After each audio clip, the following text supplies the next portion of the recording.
One of my favorite things about doing these interviews and these podcast episodes are the people that I get to speak to and get to interview for you, Slay Nation. I mean, I am hoping that in doing this, you all as an audience are being able to retain some information, be inspired, and know that whatever dream or goal you're trying to pursue is not out of reach. That it is incredibly, totally possible for you to do whatever it is that you want in this life.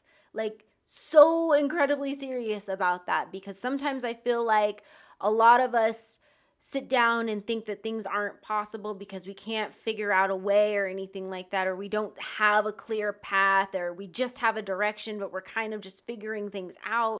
But with our next guest, Maricarmen Lopez, she is the epitome of just making things happen and trusting the process and letting things align.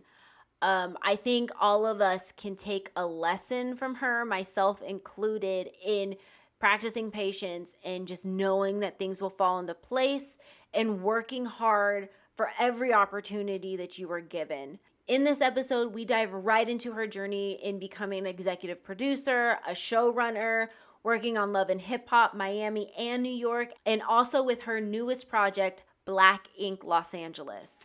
I'm so excited for you guys to hear this story because it definitely inspired me, and I hope it inspires you.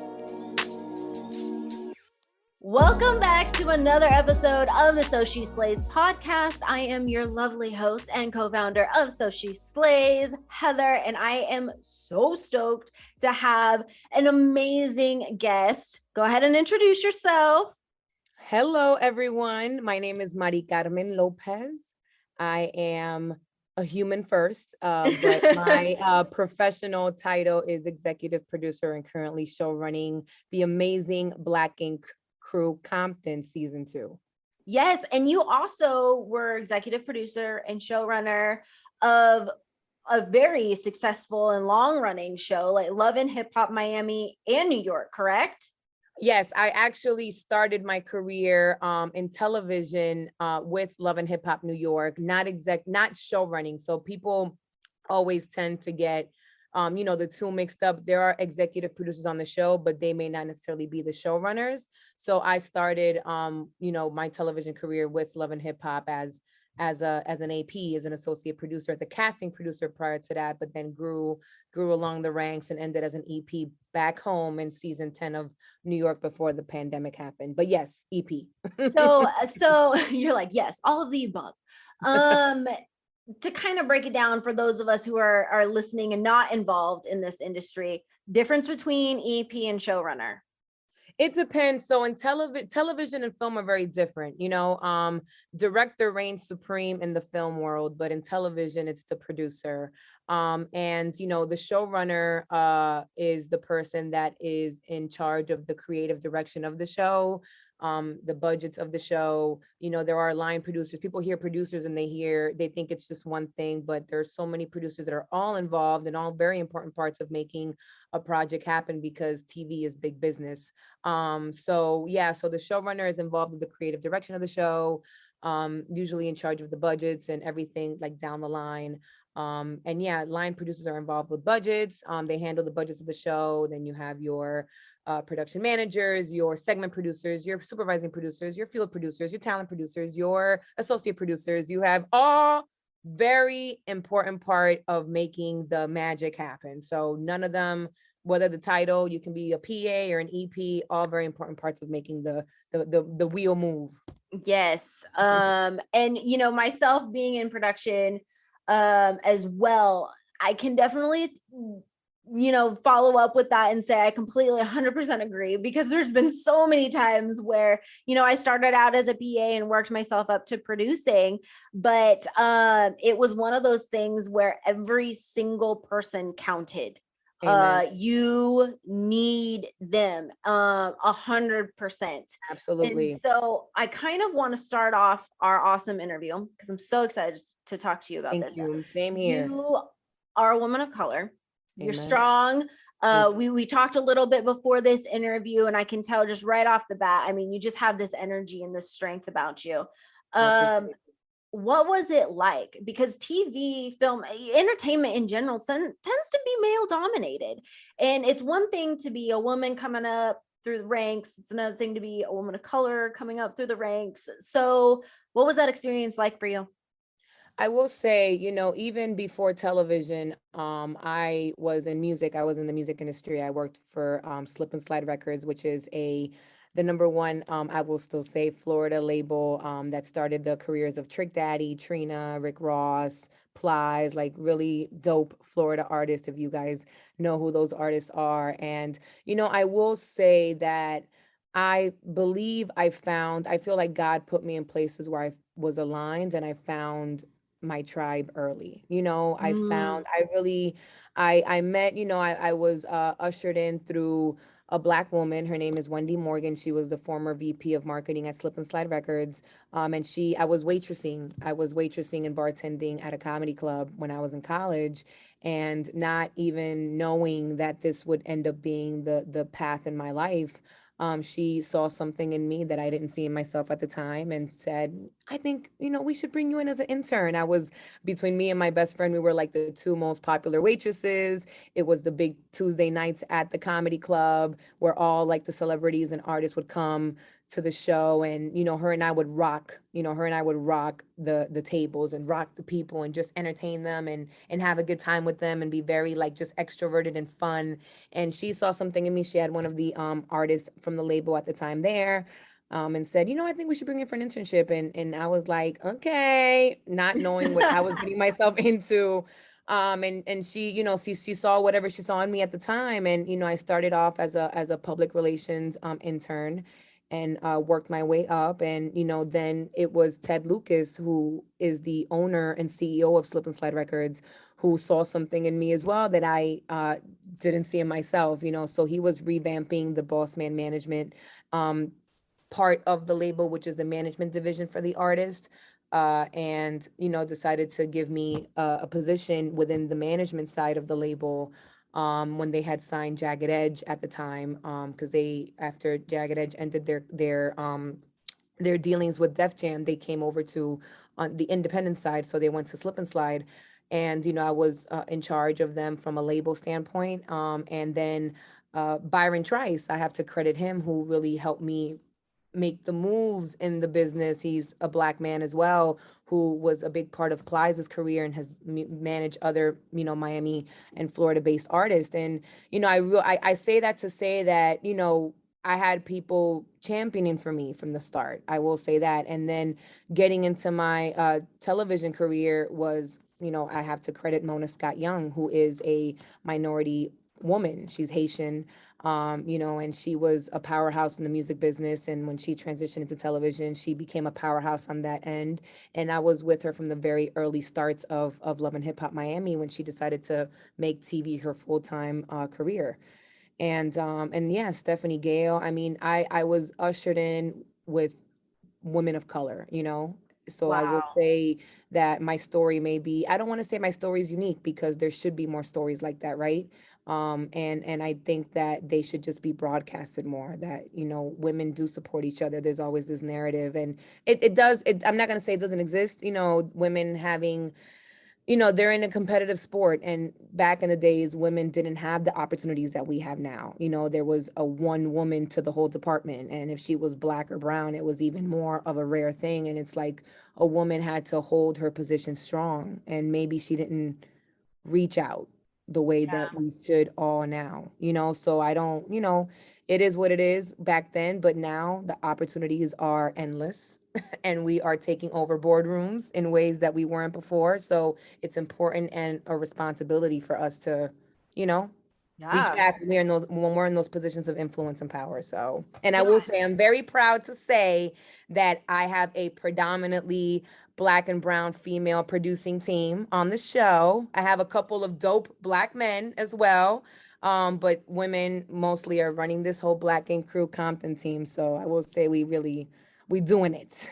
Good. Oh my gosh. No, I can't even stress to people like how important it is to really champion for not only yourself, but like remember the people that you kind of worked along with too, because it's like if you're in a position to be able to provide an opportunity, you better provide that fucking opportunity. Absolutely. Like I don't, I've been blessed, obviously there's been mad obstacles and a lot of hard work to get here. It was not handed to me, but when it was handed to me, I made sure to prove myself that I deserve to be here. So, and I'm not the only one. There's a bunch of amazing, great women and men. I don't want to take away from the dope men also that are in our world, right? But there are a lot of phenomenal women that really work their butts off, and they should be given the opportunities and the spaces to learn and grow. So I hope that in whatever space I'm in, I can provide that for somebody else. Yeah. And you kind of mentioned too in the beginning that you really did. I mean, like what you just laid out, you definitely found your tribe and your path early, which is, that's a blessing in itself. I know that there's like tons of people out there who are still trying to figure it out, still trying to make their way and find their own way. And that's awesome that you were able to kind of just, do you think in a way it was just charted out for you, like this path I'm not gonna lie, because I had no idea what I was getting into when I got here. Like I had no idea that internship would turn into a job, and that job would turn into relationships that I built while I was on the road that ended up getting me to New York, that ended up getting me in a position at a television. I mean, again, it's not like it was handed, right? It was just aligned. It was aligned, and that's all I can say. So, I never would have thought it, but I hard work and figuring out how to leverage your relationships, and because that's more important, I think, than sometimes a dollar bill, is the relationships you form and build in this business and in your life, to be frank. Just be a good person. The relationship, the relationships really, and leveraging them and figuring it out. The first thing I did in television was casting. I mean, I was a PA for somebody in Miami on a film called Percentage in 2010 or 11. So that's like very long time ago, but it's my first thing is casting. So that was even in essence of providing an opportunity for somebody, right? To be able to potentially audition for a show, and that show could, make them, so if they knew how to take advantage of the opportunity. So from the beginning, it's been an opportunity, right? I get one, I give one. So I did castings for a long time, and then I was given the opportunity to produce on a television show. So I started season 4 of Love and Hip Hop New York. So, I was around it. I started casting at season 3, and then I officially came on board as season 4. So from there, it's been up, when it's up, it's up. What is it? When it's up, it's stuck. What's that, Cardi? So it's been up ever since. So that's God's way of telling me you're supposed to be here, right? No matter the obstacles, the heartbreaks, the heartaches, the headaches, it's meant for me to be in this, in some way. So yeah. So speaking of some of the heartaches and the headaches, because you can't just have it all. It's not just unicorns and rainbows, everyone. It's just it's not. It's not. I will say that, a lot of people have this idea, and more power to them if they can make it work. I know for me, the idea of 50-50, or I can figure out my personal and figure out my business and keep them both great, is not possible for me. Like I think in life, like when you're giving 100% to your business, your personal is going to be affected. I mean, I'm a prime example of that. Like I always say that's why it's important for me to surround myself with people at my job, in my life that I care about and I want to hang out with. Or like my thing is, can I go have Thanksgiving dinner at your house, right? Because in essence, my mom is in Miami, my brother's in Miami, my life, my upbringing, my friends are all in Miami, and I left that for my career. And there's been things in my life that I've either missed, or I have to make sure to jump on a plane real quick to make happen, because it's the nature of what's happening. I'm giving so much more to my business now, you know, Mhm. and so it's like my personal, I may not be there every day. I'll do my best, right? And when I'm there, I'm present, you know, when it's those times where I can turn my phone off and just focus on my mom and focus on my brother and focus on my friends, I do that. But you know, my career is taking a front seat. So when it does that, it's the imbalance. You have to just accept that the imbalances happen. The Yeah. same thing in a relationship. I was in a relationship for a long time. You know, we wanted to get, you know, a little personal and stuff. And you know, him and I are great friends, but he knew that my career was the front seat, and he understood that. You know, he understood that, he supported that, and you know, while we were together. And so I will say that was alignment too. I had people in my life that we may get into disagreements, but at the end of the day, they're there to support me, you know. Mhm, So mhm. And mhm, that's honest, the God honest truth. I mean, I right. think that's with anybody who's ambitious, driven, very career oriented. I mean, I think it was Shonda Rhimes that said that at any given time of any given moment, she's either being a horrible mom or a horrible boss, because she can't be either. Like at the same Yeah, it's tough, man. It's tough. And the people that try to balance it, I mean, power to you. I did that at one point and I realized it's not a reality. You can't be everywhere at once. You can't, you know? Mm-mm. But So also too, accepting like that, it's accepting kind that. of what you just Mhm. said with, you know, finding the people around you, right? That it's very important to have those people around you who understand you, what's driving you, the things Your that are purpose. important to you. I Right, mean, it's, yes, it's not all about you, but I mean, it's, you know, you got to have those people who understand how you operate in the way that you live your life, because if you right. don't, then it's just clashing nonstop. Absolutely. Yeah. Absolutely. I mean, I 1,000% agree. And I'm really thankful that my mom, you know, who I don't even know till this day if she knows exactly what I do. She It's is okay. an My immigrant. parents She's have an no immigrant. clue. They're so Right. She is an confused. immigrant. She is Cuban and she does not speak English like that. And so it's like, oh, te vi en televisión. Oh, tu vi tu nombre. Oh, I see la entrevista, the interview on Facebook you just posted.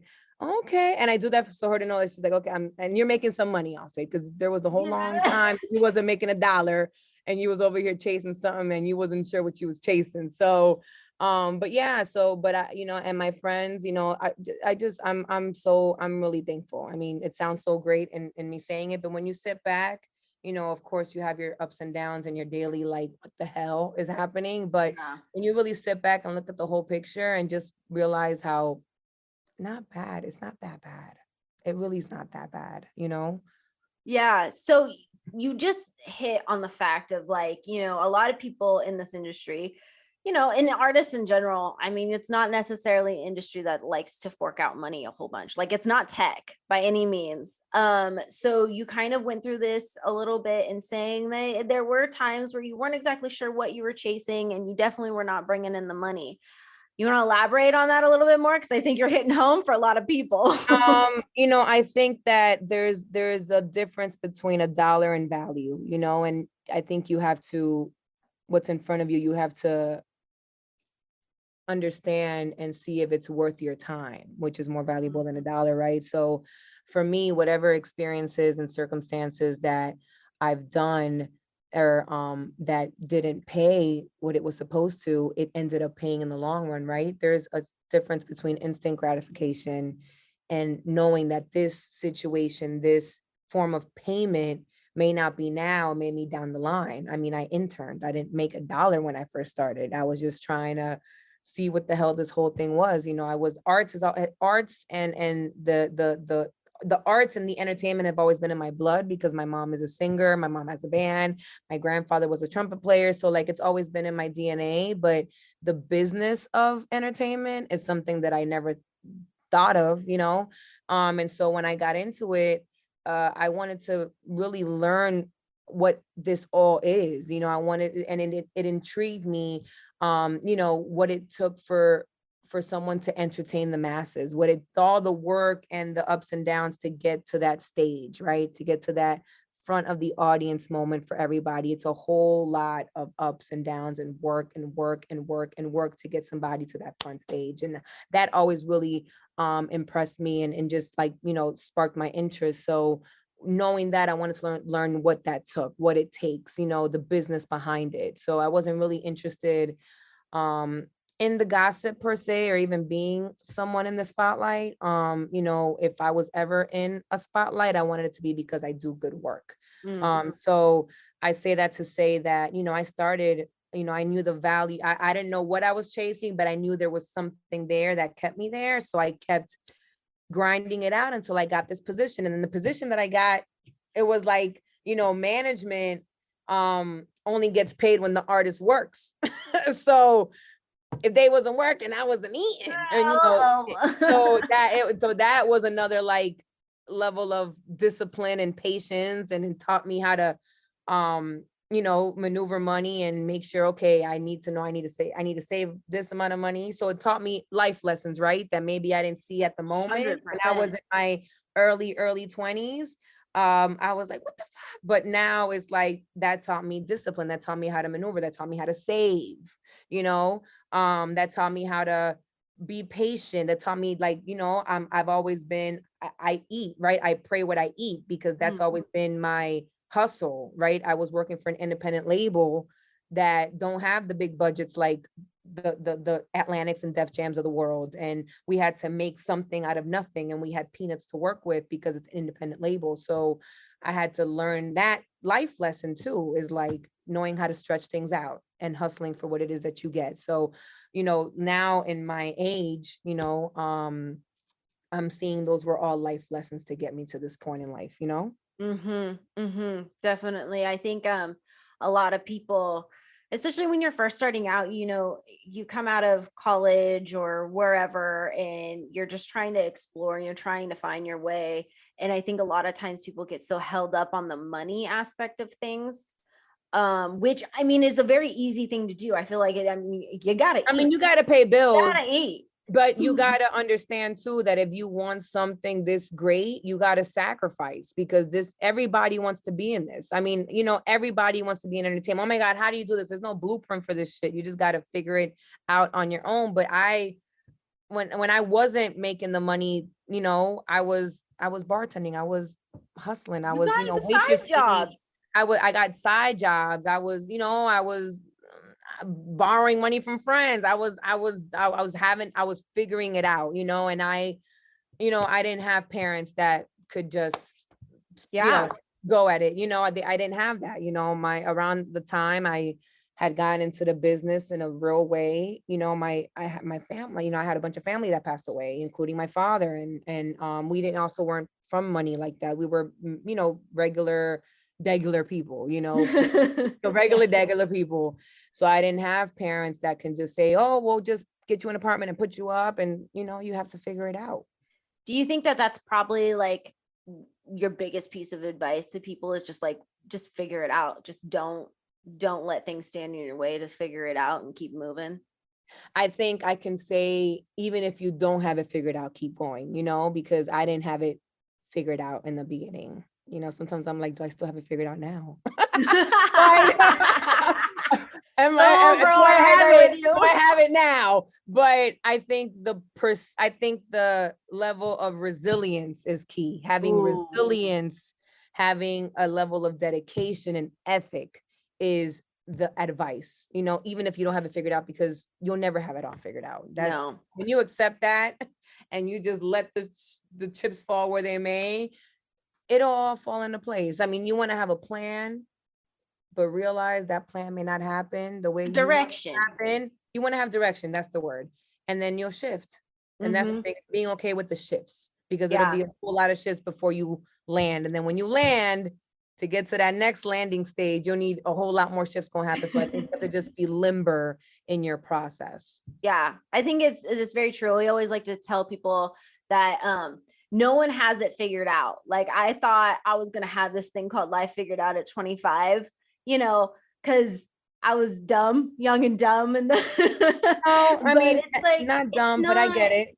It's not feasible. And on top of that too, no one has anything figured out at all. There's actually nothing to figure out. It's Right. life. You know what I Yeah. mean? It's not a destination that you're trying to get to. Right.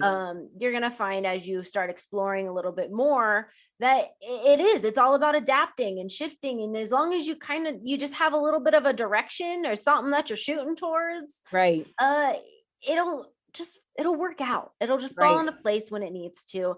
Amen. My biggest thing, that I don't know about you, my biggest thing is patience. Your girl Mhm. has your girl and patience. That's a virtue I have to That's like oil and actively vinegar, right? practice. Girl, I'm on the same boat with you. No, I mean, I've definitely learned patience, still learning patience, with different endeavors in my life. But patience, like you said, is key. Patience and just, you see something on the gram or you see somebody next to you and you're like, damn, why am I not there? Why is that not happening for me? It's all divine timing, or whatever it is that you're into. It's all in the deck of cards that are meant for you. And probably you weren't giving that because you probably weren't prepared for it, and you Yeah, think it's not your time. it's not your time. It's not your time. Not your Maybe time. if you got that blessing, you probably wouldn't know what to do with it. At the time Exactly. that, yeah, And you don't also want to like force that blessing either, right. because then it's just like sometimes it just falls apart in ways that you Can't never put could have back together. imagined. Hmm. Yeah. And then it just, that's it. There goes that opportunity. You Right. try to, force things to happen. And just, be patient. And that's myself too. Cause sometimes, like you said, you look at the gram, you're looking at what other people are doing and you're just like, I'm not there yet. What's going on? But I think one of the important things that you can do is take a step back and realizing that you are comparing yourself and you need to Right. stop and to have some faith and, keep a head down, keep working hard and keep going at it. And it'll fall in line when it's supposed to. And if you compare, it's only to help motivate. Because I don't think comparing, I don't see, like, a lot of people be like, oh, comparing. I don't think comparing is such a bad thing. I want to compare myself to the greats. I want to compare myself to the Shonda Rhimes and Ava DuVernay's and those people of the world, because I would like to, I don't want to say be them. I want to be myself, a greater version of myself, but I'm so inspired and motivated by what they've accomplished and what they've done. But, as long as you compare, it's only to help push you more, right? So, Yeah. And you know what? I think that's correct. That's 100% correct. And I haven't had anybody kind of put that into perspective on our show before, because it is like that. I mean, I love Oprah Winfrey. I don't know very many people who don't. I mean, right. Mother O, okay. Mother O Mother, has oh, been we she salute you. oh, exactly, right. I was like, I love me some Mother O. And I'm like, I mean, I would love to be able to do the things that she has done in her life and help Right. the people that she's, helped and accomplished all of these wonderful, great things that she's done. Of course, on my terms and like on with me, not following exactly in her footsteps, but Right. as an inspiration for sure. Speaking of, Oprah, we all know that she practices some spiritualness and all that kind of stuff. I'm a sucker for Super Soul Sunday. I'm not gonna lie, love me some Super Soul Sunday. Yep. So I know that you yourself in this journey, you've kind of had your own spirituality, checks and things that you've done or even realized. Do you want to talk about that? Alignment is key for me. And I come from a very spiritual household. My mother has raised me in a way that to look at how religion and spiritualism are two different things. People look at, and by all means, this is no disrespect to anybody's way of belief, but I think that's it, right? We should respect everybody's way of belief. I have this weirdness. I don't want to say weirdness, but I believe that everything is a face to one, and I think what's important in this world is how you treat people and the people that you were born with, your brothers and sisters, your tribe, that God or whoever your higher power is has put you in this world with, and how you treat each other, how you help walk each other home. Mm, That's the mm, most important thing. And I think that's more important than any religious temple that you praise. So for me, alignment has been key, and as I gotten older, I feel like that's the most important thing in order to get to where I need to go. and help the people that are with me, is that. So I'm in this path, of spiritualism. I'm abstaining from the the delicacies of this world at this moment. I am not drinking. I am not smoking. I am barely putting on any makeup. I am Alicia Keysing it. Is that what they say? Yes. When she just decided to say, forget makeup and everything. I'm kind of in that path. Also, and just trying to, block out the noise. I'm taking some time to not go out, to parties, unless it's all work related or family related. I'm, not doing those things, and just hoping to block out the noise to hear God's voice, and How has that been thus far? Have you noticed anything? yeah, it's been 4 months now, Wow. I started right, Latinos, and I think people in general, we love us some Noche Buena, which is the 24th of December. We love you some, a nice little coquito or some, some rum punch or something like that. And I started right around that whole time. So it was not easy. See my mama have a glass of red wine. I'm over here like with some water. So, but it's all discipline. I think anything in life requires discipline, whether you want to lose weight, get to the next level in your career, have a successful, loving relationship, have a fruitful friendship. I think everything requires discipline. And so for me, I've had, I feel like I've been disciplined, but this is a test of that, and just seeing how long I can do it for. So I'm abstaining from those things, and just trying to focus on what I need to focus on, so I can get to where I want to get to. Yeah, definitely. Mhm. So we're kind of at the point in our interview where I always kind of like to ask, you have talked about such amazing opportunities that have come your way, such Right. great spiritualism. What are your words of wisdom for those who are trying to figure it all out themselves, who maybe just need a reminder of, to keep going? I posted something this morning on my stories that I saw, a friend of mine's post saying, stop trying to compare yourself to normalcy. Like, if you're a cool, weird person, then embrace that and don't try to be like everybody else. So, I mean, I don't want to be cliche in saying that, but I think you have to forge your own path and be, if not confident, at least okay where you're at, and where you're supposed to go, and I'm not going to act like I have this, immense level of confidence all the time. I don't. I'm human. I have things that happen in my life that make me doubt that, but I don't unpack a bag and live in that moment, right? I think, it's okay to have moments. It's okay to have those, points where you're like, what the hell is going on?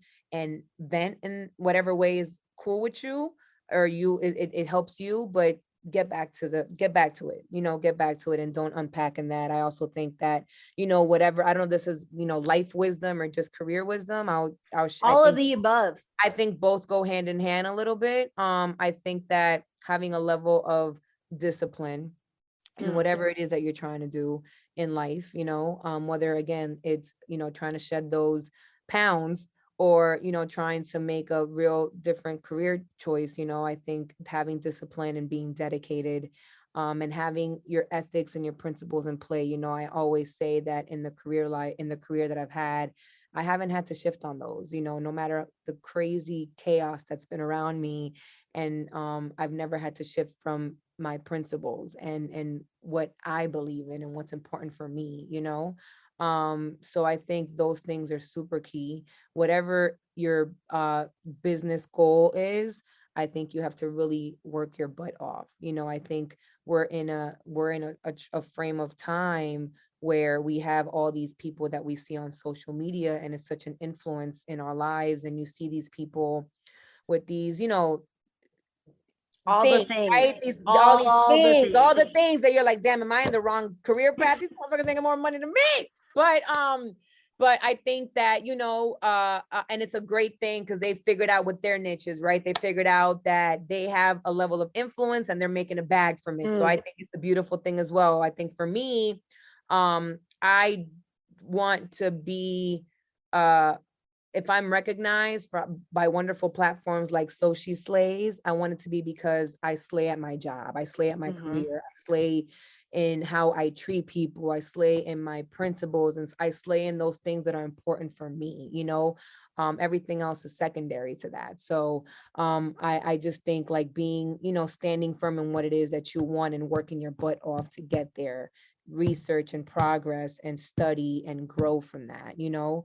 And you know, the notoriety comes after the hustle for me, you know. Yeah, So I think knowing the hustle, getting the hustle going is key. So yeah, exactly. there's so many other things, but those are, I think, the top for me. And I think your network is your net worth, right? Like in reality, like I think the relationships that you form in business and in life are the things that you should hold on to, because that's more value than a dollar. You know, there was, what is it, Kanye West did the great Drink Champs interview, and he talked about he didn't have money on him, but he was able to make calls to different friends and stay in their houses. And he had the CEO of Balenciaga, and he didn't have any clothes, and he called and he was able to go and get, you know, and get clothes from Balenciaga. I think that was a story, but that's, of course, he's a man of influence and power, but he's a man with relationships that he tapped into. So I think for me, relationships are way more important than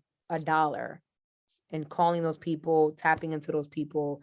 And so really see the people that are around you, see how you can help them, how they can help you, how you guys can help each other, how you guys can all grow in your career. You know, I'm talking career specifically now, you know. So you know, in my career, I'm proud to say that there are producers that I've brought on board that didn't have TV experience or didn't have much of it, but there was something that they showed me. And just like me, somebody saw something in me that maybe I didn't see in myself at the time. I saw something in them that I thought was fabulous and great. And why are you not doing this? And I was able to give them an opportunity, and I need them. I need them now because they were my net worth and my network around me. So Yeah. Oh my gosh, so powerful. I hope everybody kind of took a second to digest that, because I feel like that was a lot of like nuggets of information and things that you need to start, you know, being aware of, I think, in life and in career, especially if you are trying to build something. It's not easy. And we don't like to sugarcoat it here on So She Slays at all. It's not easy. Even with So She Slays, I mean, we're in year 7 and we're still trying to figure it out. You know, we have people like yourselves joining us, and we get to talk, and we're so excited. But also too, like, I mean, it's work, and you know, we have an amazing team that is on board, and they believe just as much as we believe. And you know, it's important to have that type of you know, network and that type of team and foundation around you. again, yep, you guys are popping. Shout out to So She Slay. Woo! Girl, Popping. I was so excited to have you on. I can't even. I appreciate it. I never take these opportunities lightly, and I'm always so just and still in awe of anybody wanting to talk to little old me. So I appreciate this conversation. It flowed very well. I'm usually Yes, not good it with these things, did. so I Yes, it appreciate it. Thank did. you so much. So to wrap it up, where can people follow you and find out? Because I mean, Black Ink, you're don't you have something like it's coming? Don't you have a premiere or something? Yeah, so Black Ink Crew Compton season 2, we're the babies of the franchise, premiered February 21st. So we're on until May, 12 episodes, concurrently every Monday at 9 p.m. EST and 9 p.m. PST. And you know, it's a really dope group of individuals, very artistic, you know, and trying to figure out their way.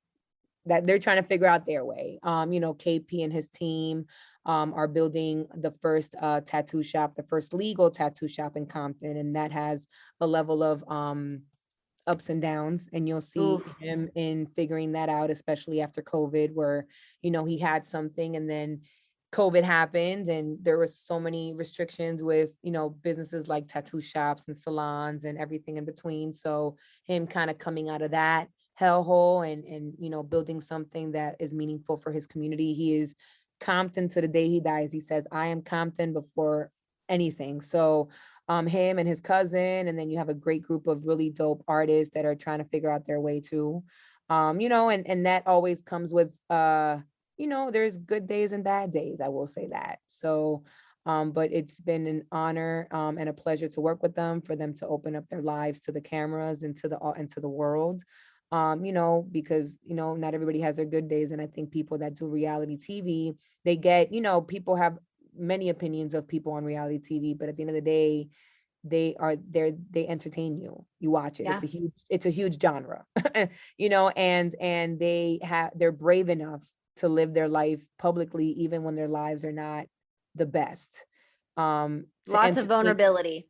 To entertain you, right? So, and things that are probably, we wouldn't have the balls to go up there and do or talk about or say or see or have the world as a witness. So I commend everybody that does that type of work. Yeah, So, that's rough. Yep. But good, because I think at the same time brings some humanity back to things, It right? brings humanity. Yep. And I think we're in times that we need that. A lot of stuff has happened these past 2 years, and I think we just need to recognize that we're all just human, going through our own shit. Yes. Well, thank you so much for Thank you for joining having us. me. I love this conversation. Same here. And until next time, Slay Nation, we will chat with you later. Slay Nation. I like that. Yes.